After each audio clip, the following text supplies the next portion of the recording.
Subscribe right now. Dia membungkus jari-jarinya yang gemetar di ujung sweaternya. Untuk menghindari kerusakan sidik jari saat dia membuka pintu teras belakang mengikuti jejak darah. Di luar hari sudah gelap. Fajar masih tinggal beberapa jam lagi. Dan udara dingin dengan kabut yang sangat tebal. Darah yang berceceran mengalir ke teras kecil dan menuruni tangga kayu. Dia mengikutinya dengan detak jantungnya berdebar kencang. Saat dia merasakan bau asap yang pekat di udara, jejak darah menghilang di rumputan. Cahaya mulai meredup. Tetapi secara naluriah, dia tahu untuk memeriksa hutan di belakang halaman. Sesuatu bergerak di belakang pohon. Untuk sejenak, dia berhenti bernafas. Tolong, jangan lagi. Siapa kamu? Agen khusus FBI, Zender Wells, mengontrol amarah yang sudah lama tidak dia rasakan. Dia berdiri di belakang rumah kecil di Burtonville dengan menatap pohon cemara tinggi di sekitarnya. Pengabaian terang-terangan terhadap prosedur standar. Prosedur standar yang selalu membuatnya ingin menghajar seseorang. Dorongan yang tidak biasa baginya. Wakil saya adalah seorang pemula. Dia masih muda, kata Sheriff Cledsop Canty, mengusap air hujan dari pipinya. Saya terkejut, belum pernah mengalami kematian yang sekejam ini di kota ini dalam 4 tahun terakhir ini. Dan dia tidak bisa mengenali para korbannya, ujar Sheriff Greer sambil menggelengkan kepalanya. Tatapan matanya yang dalam seolah mengatakan bahwa dia ingin menolong dengan tulus. Zender saling bertatapan dengan agen khusus FBI, Ava McClain. Kurang dari 1.000 orang menyebut rumah Burtonville, kota pesisir kecil itu, terletak di tepi sungai Columbia yang besar, tidak jauh dari tempat dia bermuara ke Samudra Pasifik. Kota itu terpencil, dipisahkan dari Oregon yang padat penduduknya, dengan lembah Willamette, perbukitan sepanjang pantai, dan ribuan hektar kebun kayu. Perjalanan Zender dari Portland memakan waktu kurang dari 2 jam. Salah satu korban dimasukkan ke dalam kantong mayat.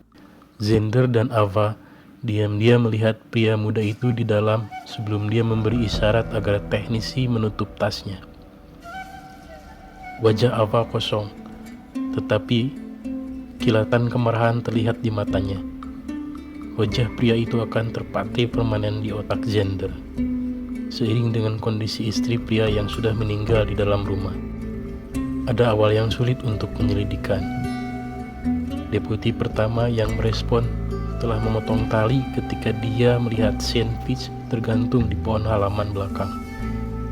3 deputi lain telah menginjak-injak tempat kejadian dan memindahkan kedua tubuh selama dalam penanganannya.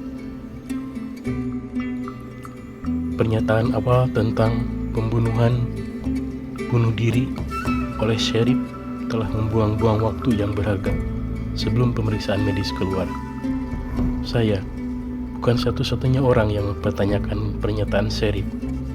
Saksi yang melaporkan pembunuhan itu kemudian menelpon ke kantor FBI Portland untuk melaporkan bahwa pria kulit hitam yang digantung itu memiliki simbol kebencian yang diiris di dahinya, segitiga terbalik di dalam segitiga yang lebih besar.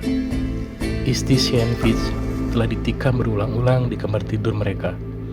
Tampaknya Sean telah ditikam di ruang yang sama dan kemudian diseret keluar rumah dan digantung. Itu tidak mencerminkan departemen Anda dengan baik bahwa seorang warga sipil harus melaporkan ini sebagai kemungkinan kejahatan rasial. Zender menatap Greer saat air menetes dari pinggiran topi Sheriff. Itu bukan hujan, itu adalah kabut, jenis cuaca pesisir utara Oregon yang menipu Anda untuk percaya bahwa aman untuk melangkah keluar. Sementara, pada kenyataannya, kabut tebal menempel di setiap inci pakaian dan kulit, membasahi seseorang dengan cepat. Greer meringis dan menatap sepatu botnya. Kami tidak mendapatkan omong kosong rasis seperti ini di daerah kami. Dan darah telah mengaburkan luka. Saya tidak yakin itulah yang diwakili oleh tanda-tanda itu. Zender mengerti. Segitiga bukanlah simbol klan yang umum dikenal. Tapi Sheriff sudah lama berada di penegakan hukum. Dia seharusnya tahu ada yang tidak beres. Meski begitu, jerat dan warna kulit korban terlihat jelas, kata Ava. Jika itu bukan bendera merah, saya tidak tahu apa itu. Greer menggelengkan kepalanya. Kejahatan semacam itu tidak terjadi di sini. Bunuh diri jauh lebih umum. Kantor Sheriff kecil mempekerjakan 3 detektif. 2 berada di luar negara bagian, bersaksi dalam persidangan, dan ketiga berada di rumah karena flu. Sheriff Greer telah memulai penyelidikan awal sendiri tanpa meminta bantuan, kecuali dari Laboratorium Kejahatan Polisi Negara Bagian, untuk memproses tempat kejadian. Apakah itu sangat berpengalaman atau hanya terlalu percaya diri? Zender bertanya-tanya. Bagaimanapun juga, Zender dan Ava sekarang sedang bingung dengan apa yang telah terjadi. Zender menatap lumpur di bawah pohon. Selusin penanda TKP bernomor kuning tersebar di tanah bersama dengan lusinan sidik jari. Sebuah tali panjang, dia melihat ke atas. Seutas tali lainnya menjuntai di dahan. Pohon gugur yang telanjang menonjol di antara cemara hijau yang menjulang tinggi. Batangnya yang pucat, tebal, dan cabang-cabangnya yang kusut menunjukkan kehidupan yang panjang dan kasar. Ranting tidak terlalu tinggi, tapi sudah cukup tinggi. 2 pembunuh setidaknya, gumam Ava pelan. Dan Zender diam-diam setuju. Sean Fitch tidak kecil. Menggantung pria itu membutuhkan usaha. Zender berbalik dan berjalan kembali ke rumah. Berhati-hati untuk tidak berjalan melalui jejak seret yang jelas di mana para pembunuh telah menarik pria itu keluar dari rumah. Meskipun beberapa jejak sepatu bot telah menginjaknya, dia berhenti dan melihat ke semak-semak yang terbakar di bagian belakang rumah. Tercium bau bensin memuai ke udara. Seseorang telah mencoba untuk membakar rumah dan gagal total. Dindingnya hangus dan api hanya bisa membakar semak-semak itu. Pelaku ini tidak begitu cerdas dalam melakukannya, komentar Ava. Mungkin api itu rencananya. Mereka membawa bensin, kata Zender. Kami di daerah pedesaan, saya yakin banyak orang yang membawa kaleng bensin di belakang truk mereka. Benar, mungkin salah satu dari mereka panik dan mengira mereka bisa menutupi beberapa bukti dengan membakar rumah. Mereka meremehkan hujan Oregon. Zender menatap sisi yang gelap untuk waktu yang lama. Terganggu karena merasa kehilangan jejak. Dia naik tangga beton ke pintu belakang dan menyelipkan sepatu bot di sepatunya yang basah. Ava bergabung dengannya dan menutupi sepatunya. Mereka masih mengenakan sarung tangan yang dipakai saat mereka melewati rumah. Mereka melangkah ke dapur kuning yang tak bernoda tapi sudah tua. Dia sudah mencari indikasi bahwa ada pisau yang hilang, tetapi tidak bisa mengatakannya. Keluarga Fitch memiliki laci yang penuh dengan peralatan yang tidak serasi. Tidak ada set pisau. Bubuk sidik jari hitam melapisi gagang lemari dan laci. Jejak kering darah berlumuran melewati dapur dan keluar dari pintu belakang. Lebih banyak bubuk hitam, lebih banyak penanda bukti.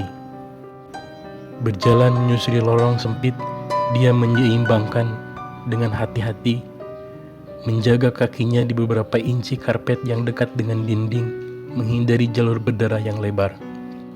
Zender dan Ava berhenti di ambang pintu kamar tidur terbesar.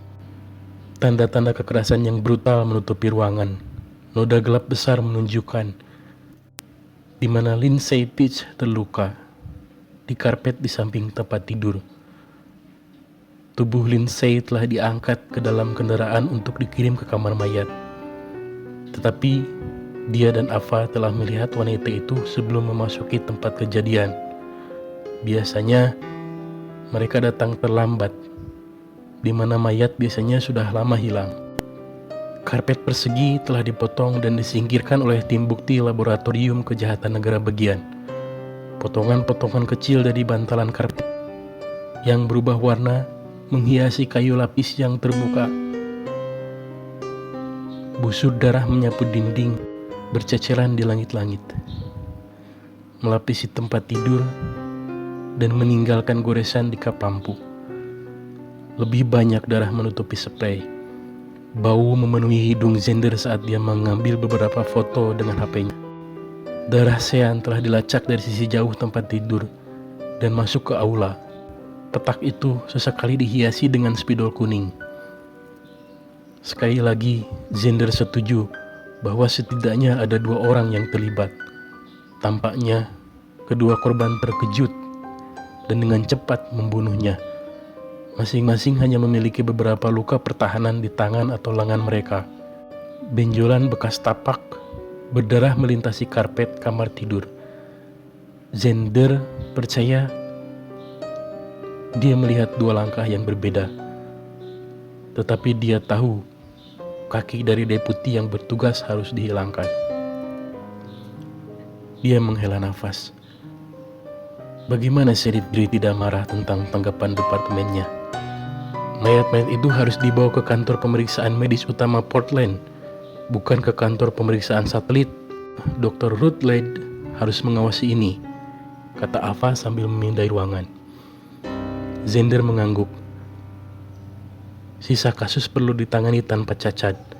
Pemeriksa medis terbaik di negara bagian perlu turun tangan. Tidak ada ruang untuk kesalahan lagi.